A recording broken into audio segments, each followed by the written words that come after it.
Welcome to From Click to Client, where we transform a confusing message into a clear, compelling story that sells. I'm your host, Chris Jones, StoryBrand marketing expert. I'm here to help you attract more dream clients with the power of story.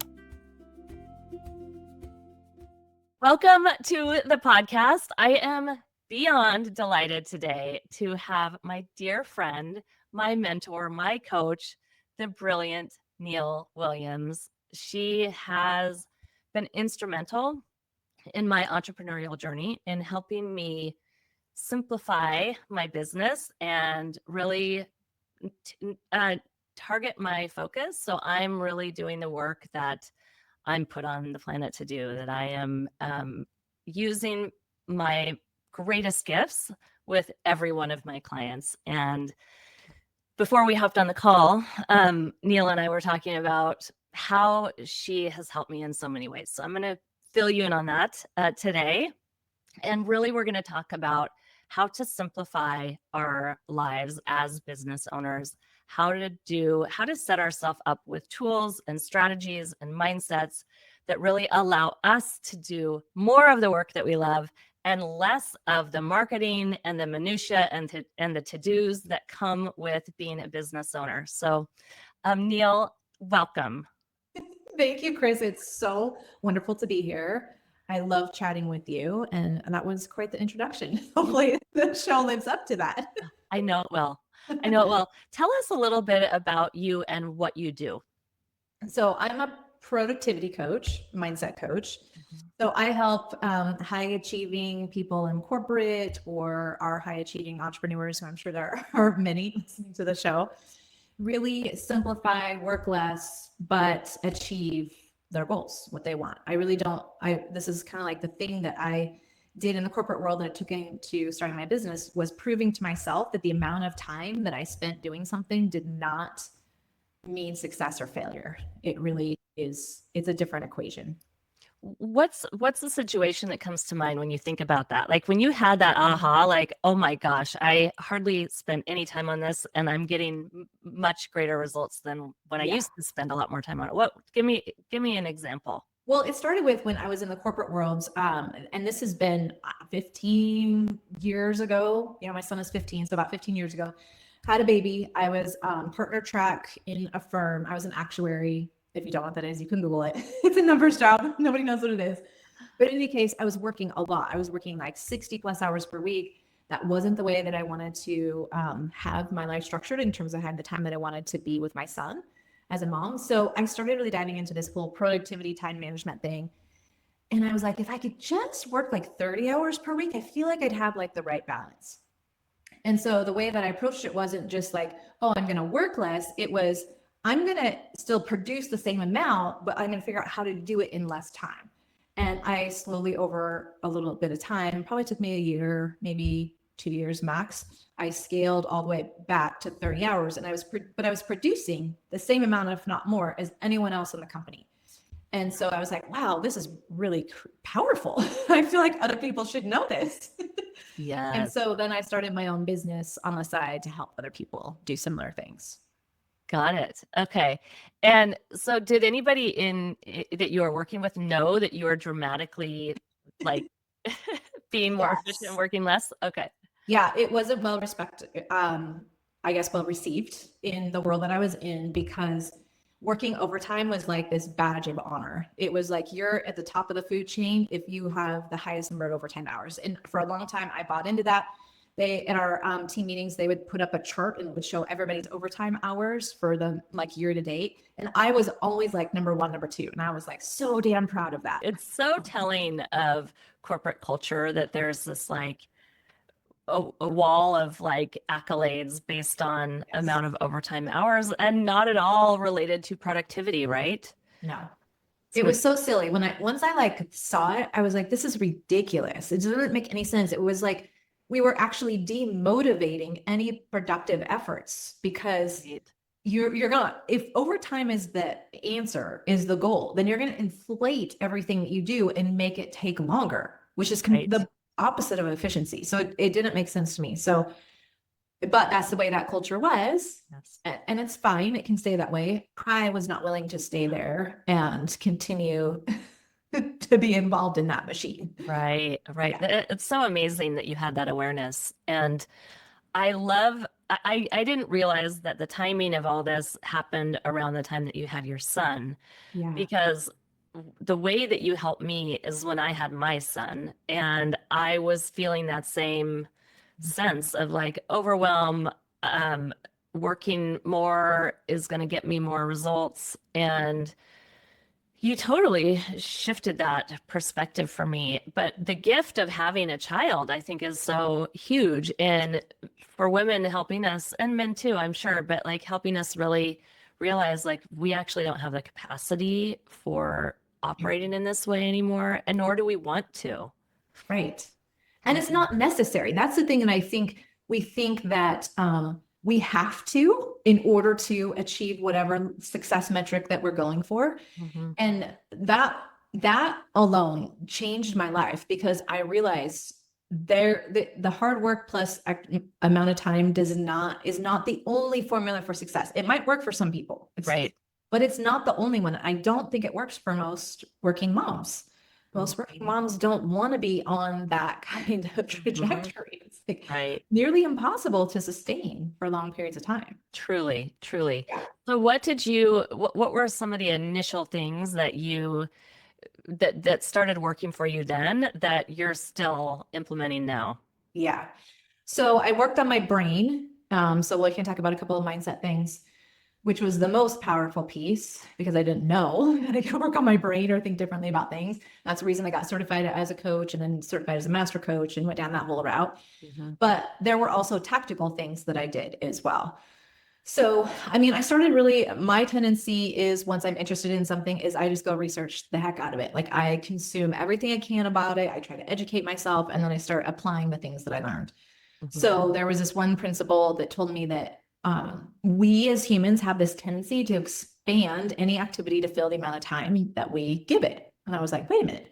If that's true, then I can just set the time and then I can figure out how to get the thing done in the amount of time that I want to spend on it. Mhm. That was like such a huge shift. It felt like really revelatory, even though it's not a new idea.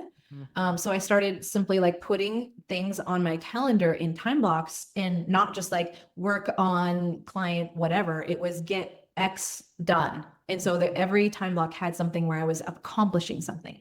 And that felt great, because I no longer was I leaving my day feeling like I sat here for 12 hours and I don't even know what I did. Mhm. It was like, oh, I got this done and this done and this done and this done and this done. I could literally see the work accomplished. Right.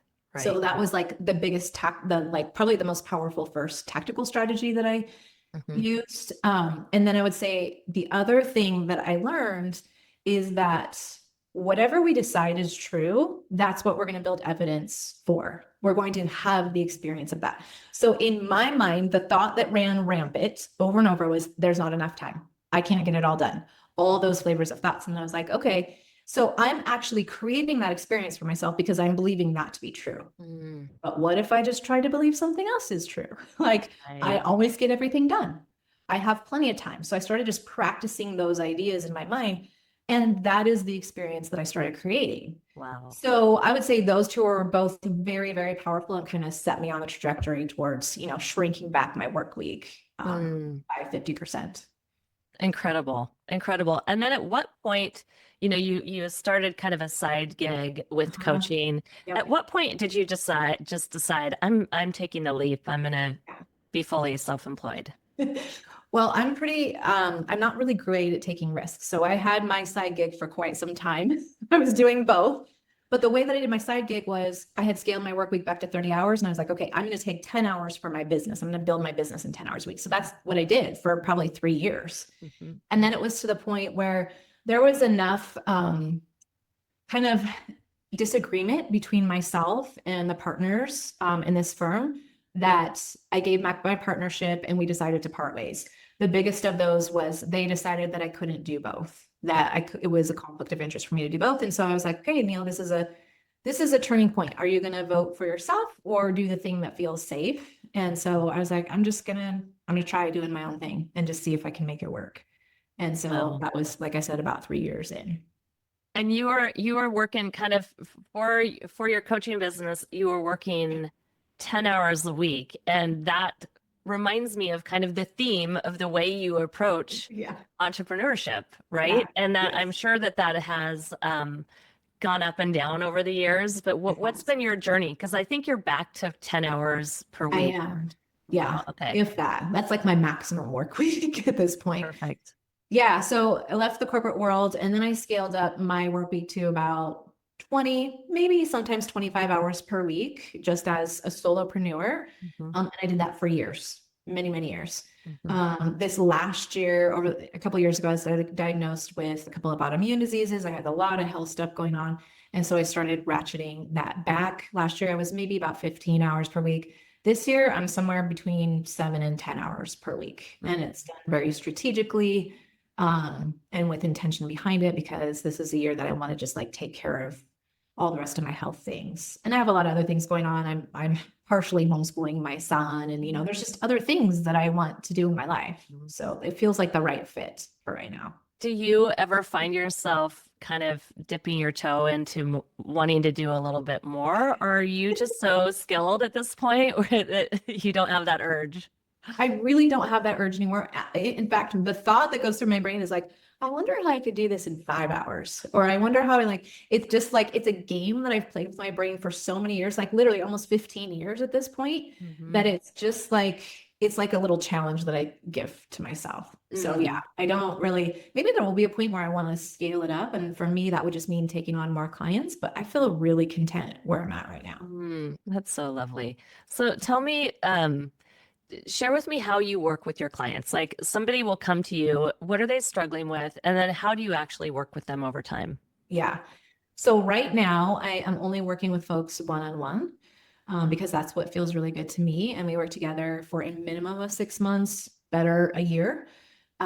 Typically someone will come to me, like I onboarded a client just a few weeks ago, and this person has an online business and wants to scale back his work week from like 40 plus hours down to 20. I'm like, cool, let's do that. So that will like set an initial goal, and then we work together every week for that period of time. And it's partially mindset coaching, it's partially tools and tactics and strategies for how to shrink things back. But the idea is at the end of the 6 months, he'll be at that 20 to 25 hours. And in fact, he's at least 50% of the way now. He's one of those like, you tell me what to do, I'm a really good implementer. I'll just do it. And so That's amazing. Those are the best clients. I know. Yeah. That's super fun for a coach, because you're like, oh my gosh, there's like this instant gratification of so many like little wins that they're getting so quickly. So yeah, so that's what it looks like. I coach on everything. It's not just time. It's interesting because people think it's time management and productivity, but it's a whole host of other things. There's so many psychological factors that go into it. A lot of nervous system work, mindset work, cognitive behavior therapy, all kinds of disciplines I bring into the fold.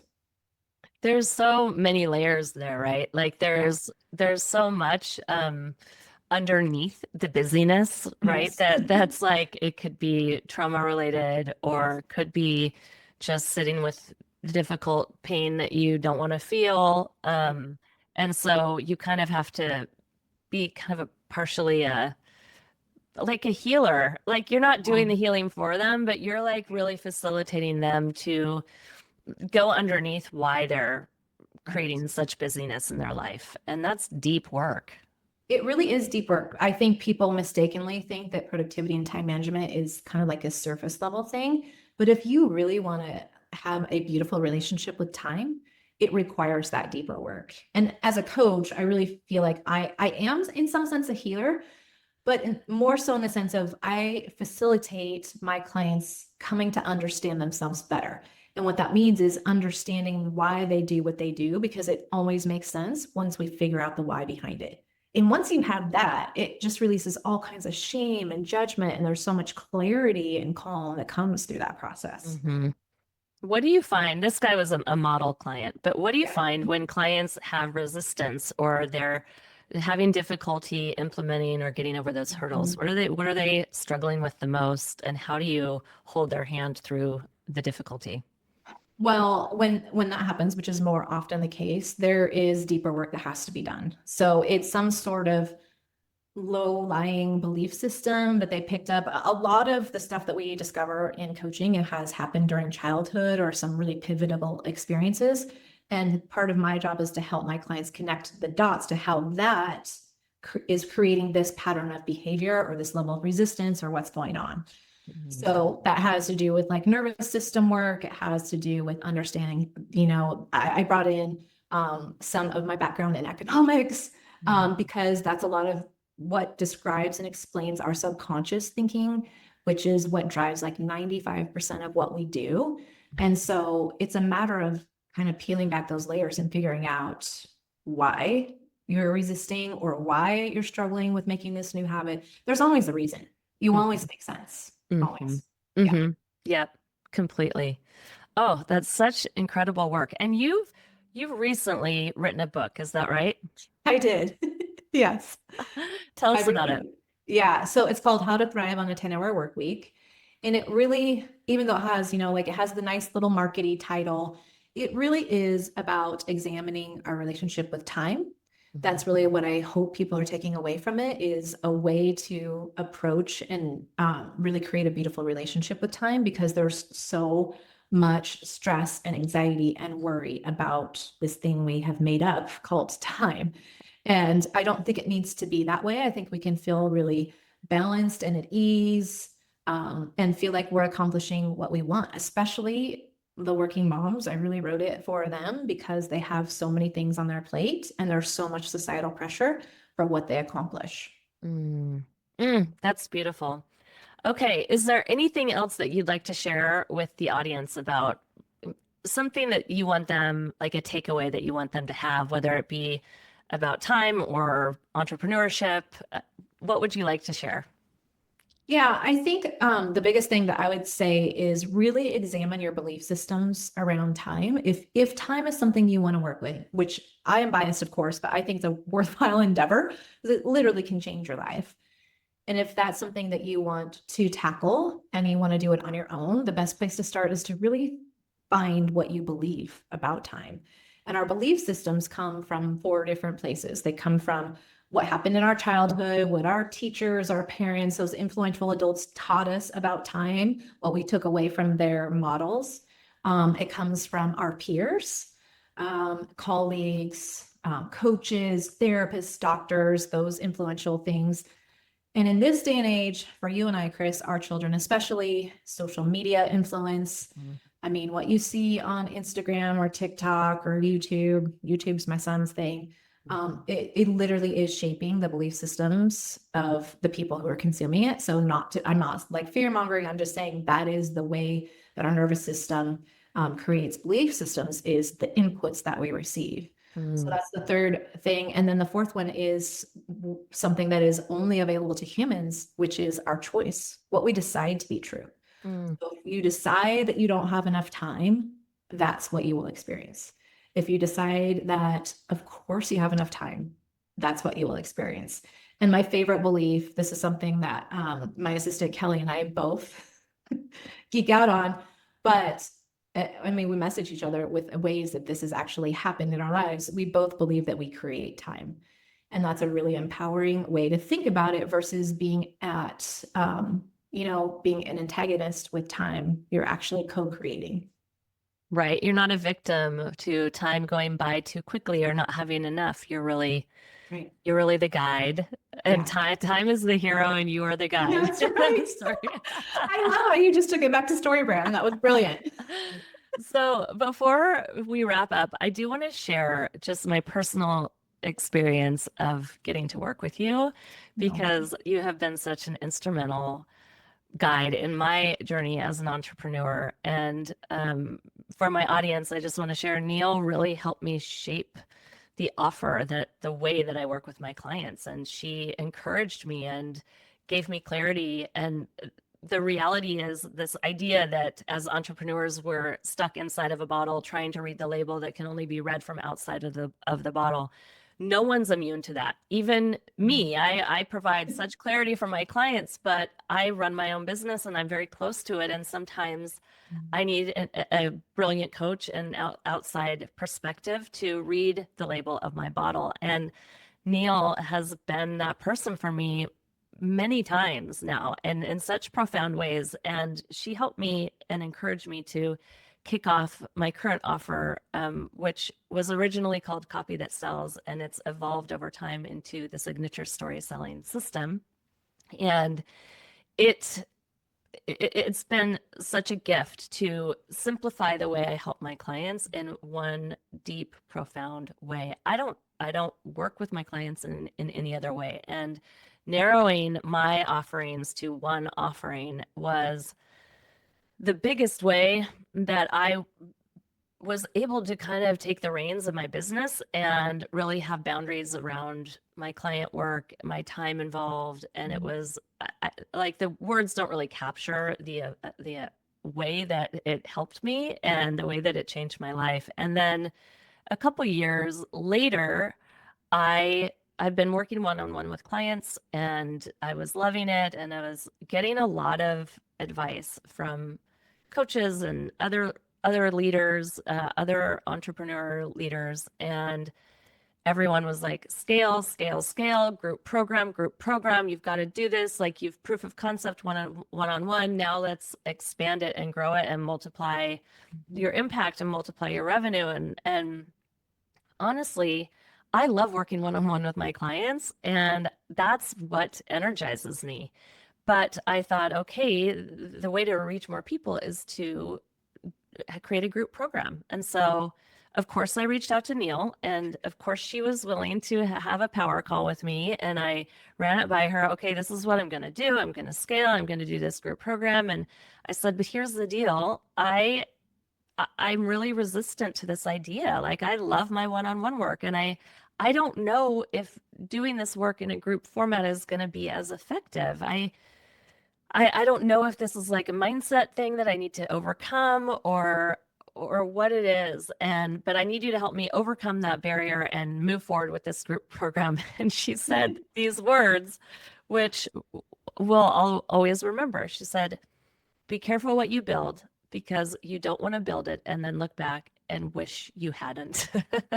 and I realized in that moment that she was gently guiding me to listen to my own heart and listen to my own knowing and my own guidance. And she just brought me back to that and validated what was really true and right for me. And I have never looked back. I was like, oh, I'm back on my path. I know what I'm doing. I'm doubling down on one-on-one work. It's the most fulfilling, and it gets the greatest results for my clients. And here I am, still loving my work, still feeling super aligned with my purpose, and being abundantly compensated for the work as well, which is such a gift as well. So I just want to say thank you for the ways that you personally helped me. And it is such an honor to get to have you here today to bring your brilliance. Thank you, Chris. I also hope everyone who heard what Chris just said realized that the reason that worked is that Chris just went back and listened to herself, which is what a lot of coaching is bringing you back to yourself and listening to yourself and letting all of what everyone else is saying, even though it's so well-meaning and well-intended, we have to listen to what's true to us. And I really believe that's why you're so successful and why you're helping so many people, is because you are staying true to you. Mm-hmm. Yeah, and so are you. Thank you. All right. Well, Neill, where can my audience find you? So they could visit my website at www.neillwilliams.com. They could go listen to a podcast if they're interested in doing some time management, productivity, kind of mindset work. I think we're at almost 300 episodes. So lots of things to choose from. It's called Success Genius. Or if you just want to reach out with a question, you can email me at neil@neillwilliams.com. Amazing. Thank you so much. Thank you for having me here, Chris. Is your website turning away potential clients? I can help you turn that around. Book a money-making messaging call with me today, and we'll transform your story into your most powerful sales tool. That's all for this episode of From Click to Client. Don't forget to subscribe and follow. I'm Chris Jones, and I'll see you next time.